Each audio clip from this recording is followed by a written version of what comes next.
Senhor presidente, senador Mozarildo Cavalcante, neste último domingo, resolvi fazer uma visita a uma pessoa que deu enorme contribuição a este país, aos trabalhadores, ao Partido dos Trabalhadores, aos bancários, e que, infelizmente, está acometido de um câncer avançado e eu, inclusive, muito dialoguei com os seus filhos e sua esposa e gostaria aqui de falar desse meu encontro com Luiz Gusquem, que foi secretário das Comunicações do governo do presidente Lula. Nos últimos dias, visitei um amigo querido. Quero aqui falar da trajetória de um samurai. Não apenas meu amigo, mas de tantas pessoas. Gente que se fez na luta pela restauração das liberdades no Brasil. Fui ao encontro de Luiz Gusquem no Hospital Sírio-Libanês e testemunhei o que o poder de uma coragem indomável e de uma fé inquebrantável é capaz de fazer. Vi Luiz Gusquem travando mais uma longa batalha pela vida e com aquele mesmo espírito sereno, desarmado, melhor, armado como sempre de seus nobres predicados éticos, morais e espirituais. Senti que aqueles preciosos momentos não deveriam ficar trancafiados apenas no quadro de minha memória. Senti que deveria compartilhar e é por isso que eu venho a esta tribuna. Não por acaso, a tribuna foi um dos mais formidáveis instrumentos usados por Gusquem em suas muitas lutas, ora por democracia, ora por justiça social, ora por melhores salários para os trabalhadores. Tribuna, no caso de Gusquem, tanto poderia ser um prosaico caixote na frente de agências bancárias, lutando por direitos políticos, econômicos e sociais, quanto poderia ser a tribuna da Câmara dos Deputados ou a quadra do Sindicato dos Bancários. Desejo traçar em breves pinceladas o painel humano desse filho de imigrantes japoneses. Quem sabe, com esses pálidos contornos, posso alcançar meu objetivo neste momento, homenagear quem, antes de ser engrandecido pelos cargos que ocupou, engrandece o tempo em que vive. Luiz Gusquem nasceu em 1950, na pequena cidade de Oswaldo Cruz, interior de São Paulo.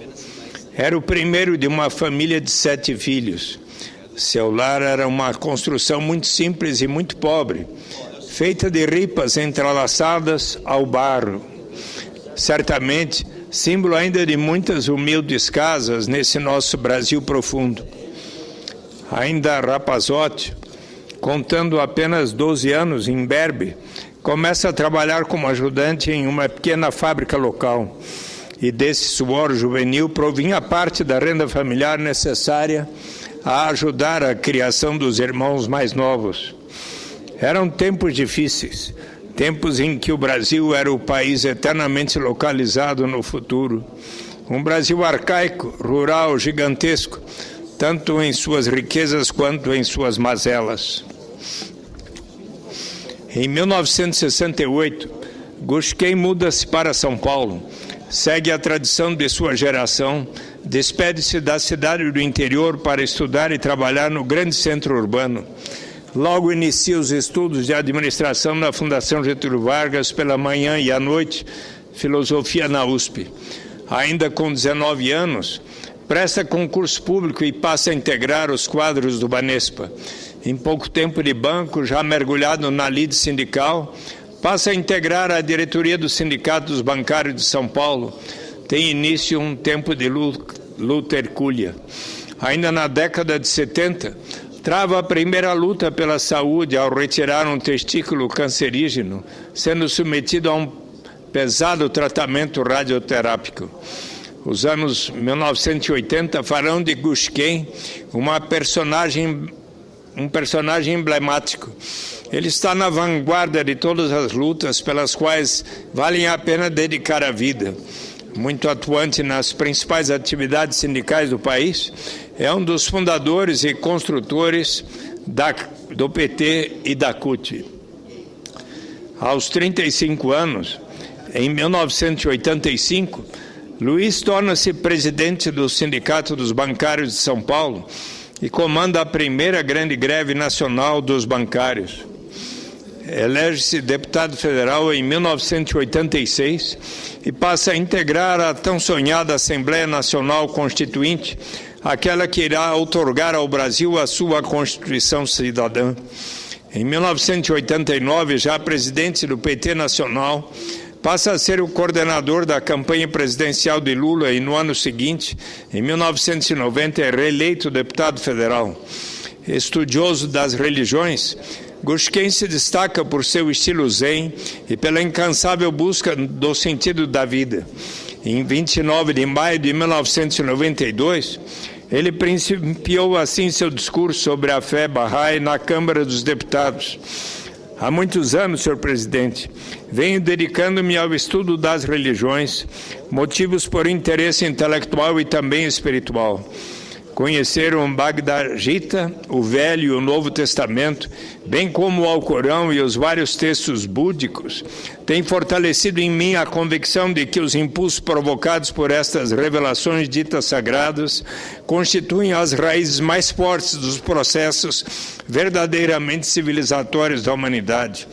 E eis, senhor presidente, que deparo perplexo com a mais colossal obra religiosa escrita pela pena de um só homem, elaborada em condições inimagináveis e capaz de concentrar em um só tempo vigor estilístico, autoridade majestática, força moral incomparável, generosidade abundante, administração severa, beleza artística e tom profético.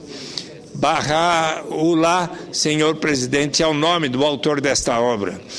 Gushken, já naquele tempo, pregava a necessidade de uma governança supranacional através de uma federação democrática mundial como forma de soluções globais, alegando que as instituições políticas concebidas no plano das unidades nacionais não acompanhariam os problemas atuais.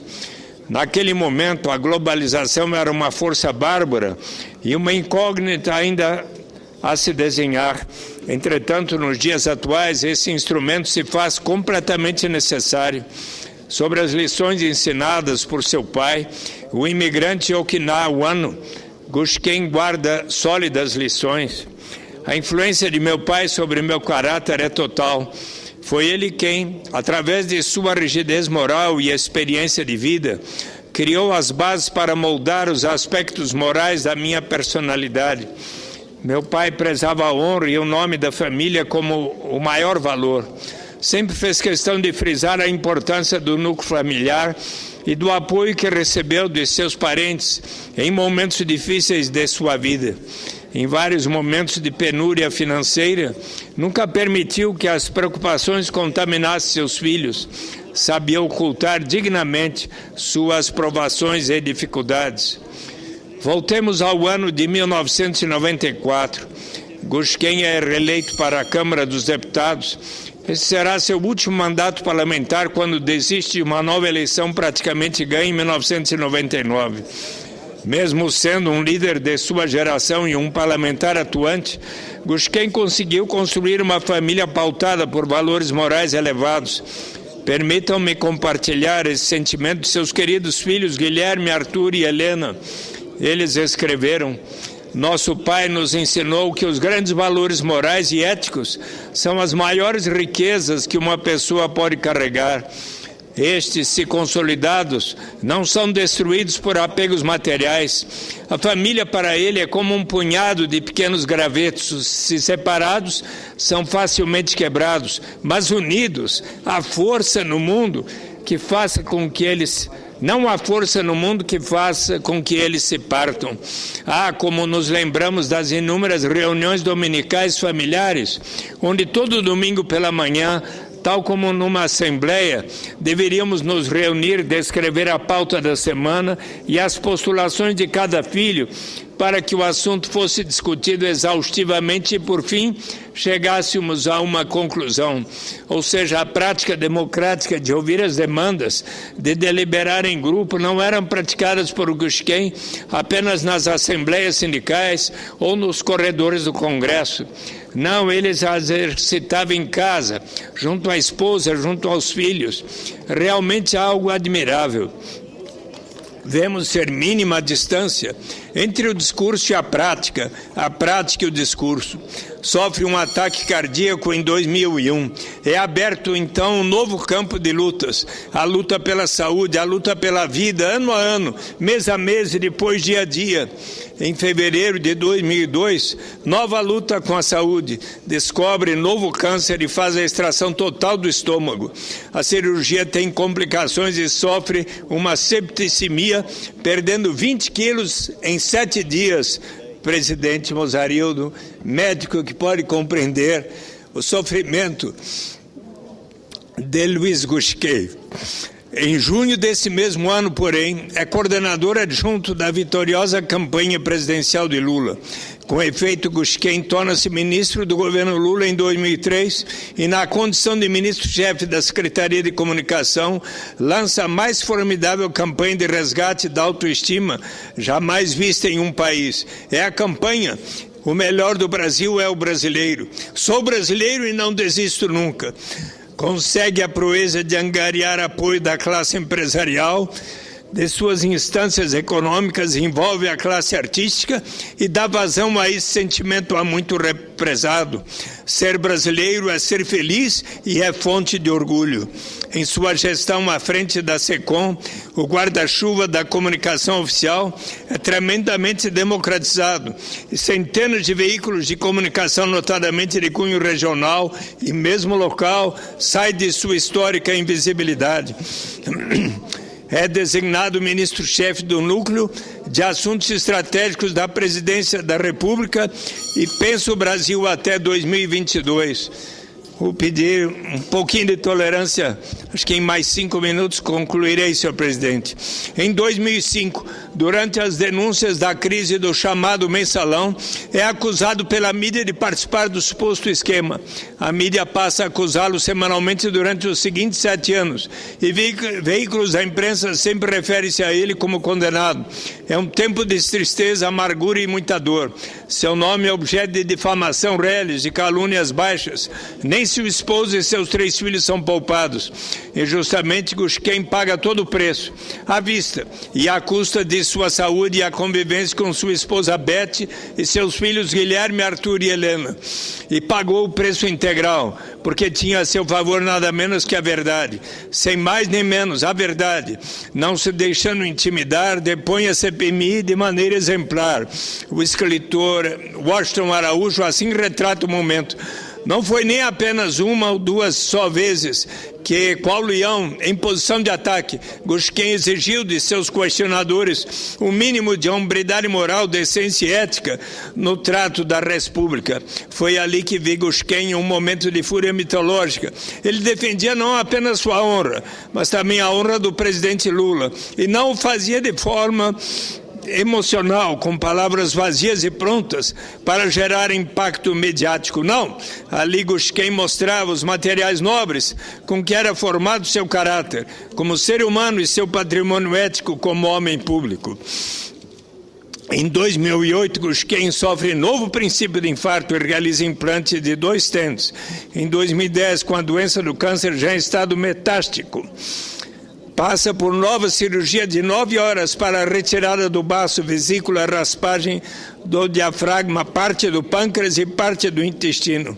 Em outubro de 2012, após 7 anos e 2 meses de incansáveis acusações públicas, é absolvido por unanimidade pelo Supremo Tribunal Federal de todas as acusações. Descobre-se, entre outras evidências jurídicas, que o Ministério Público negou acesso durante o curso do processo a documentos que atestavam sua inocência. Não há qualquer reparação pela mídia. No voto que acompanha o ministro relator Joaquim Barbosa e as alegações feitas pelo Ministério Público Federal, o ministro revisor Ricardo Lewandowski ressaltou que o réu e sua família sofrem durante o processo penal. E se ele é inocente, o sofrimento é maior e indevido. Ele finaliza o voto citando o poema "Por que não?", de José Saramago. Ainda que os relógios queiram nos convencer do contrário, não é o mesmo para toda a gente. Luiz Gusquem, acusado e julgado pela imprensa, é um cidadão inocente que tem sua honra pisoteada com requintes de crueldade por 3.285 dias. Mesmo inocentado de forma cabal e irrefutável por nossa Corte Maior, Gusquem não receberá reparo algum. No último mês de maio deste ano, 2013, passa por nova cirurgia de 8 horas. Procede-se à retirada de outras partes do intestino, consequência da luta contra o câncer, que ainda não acabou. Enquanto lhes dirijo essas palavras, este querido amigo encontra-se pela enésima vez entre a vida e a morte, em um quarto de hospital, alternando momentos de lucidez com outros de letargia.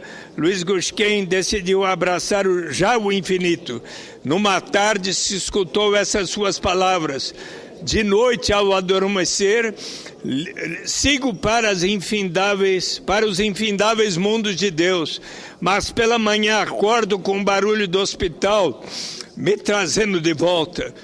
Luiz Gusquem é a combinação do estoico, que não se deixa abater pela dor, com o hedonismo, que sabe sentir prazer em coisas mínimas. Um homem tão dedicado ao abstrato e ao espiritual, e ao mesmo tempo tão objetivo e prático.